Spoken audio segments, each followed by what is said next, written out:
Hey guys, welcome in. Today I wanted to highlight a few of the players that have broken out early in this 2022 season. Earlier in the year, Lincoln Riley declared this as the most unique roster in all of college football, and I completely agree.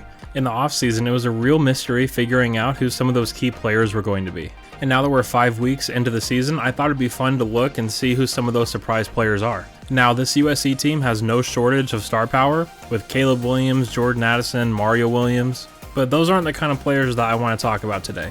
Today, I want to talk about some of the lesser known players that have really shown out so far this season. So let's dive into it.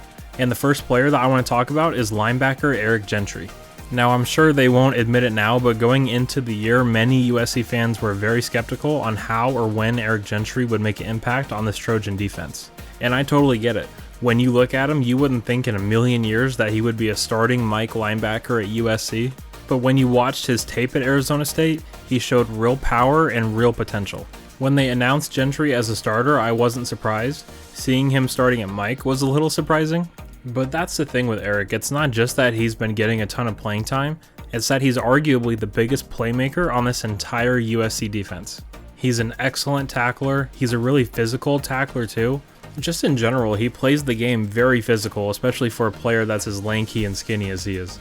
He reads the game very well, he leads the team with 38 tackles, he has a sack and an interception to his name as well. If there was such a thing as interception assists, he would have 2 or 3 of those. His length is causing opposing quarterbacks fits every single week, and the crazy thing is that he's a true sophomore.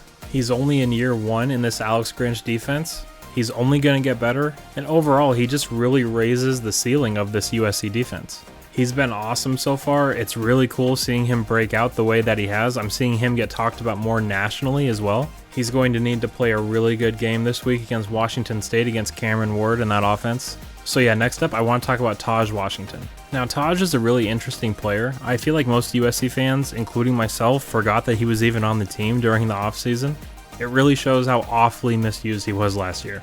I just remember last year they would throw him jump ball after jump ball downfield over and over, and it would never ever work, and it made him seem like a really ineffective player.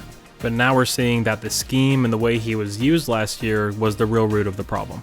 So far this year, they've gotten him out in space and they're really letting him make plays. You see the agility and the burst he has. He currently has 13 receptions for 179 yards. He's also averaging about 14 yards per catch.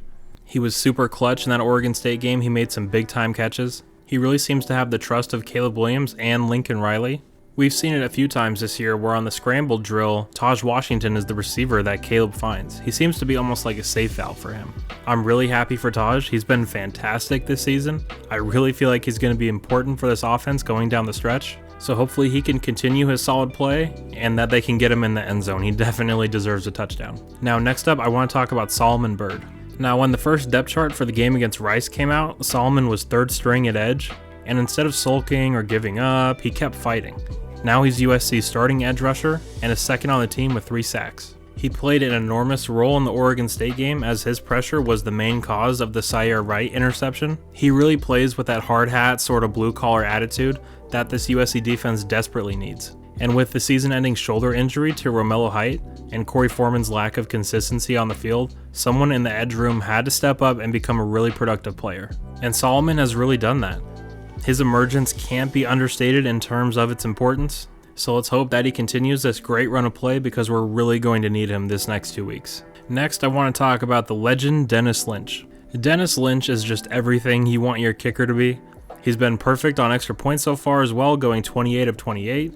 He's also been solid with his field goals. He's 5 for 7 on the year, going 4 of 4 from 40 to 49 yards. And just considering that our last kicker was horribly inconsistent, had multiple disciplinary issues, got ejected for targeting, left the program, and then proceeded to talk trash about USC after he left, it's really nice having a kicker that we can all love and get behind. Give that man a scholarship, he deserves it. Now the last player I want to talk about is true freshman defensive back Damani Jackson. Now I know he's only been in the defensive rotation for 2 games now, but he has flashed whenever he is on the field. Physically, he absolutely looks the part. He plays beyond his years in terms of his physicality. He's also a very smart player as well. In the Oregon State game, they leaked a tight end out downfield, thinking that the true freshman's eyes would get the best of him, but he stuck with the tight end and prevented what would have been a walk-in touchdown. He's a really good tackler. He's not afraid at all to come up and hit somebody. He absolutely should have had his first pick last week. Really unfortunate that he couldn't come up with that ball. I'm sure he's still kicking himself. Earlier in the year, I was worried we weren't going to see Damani at all this season.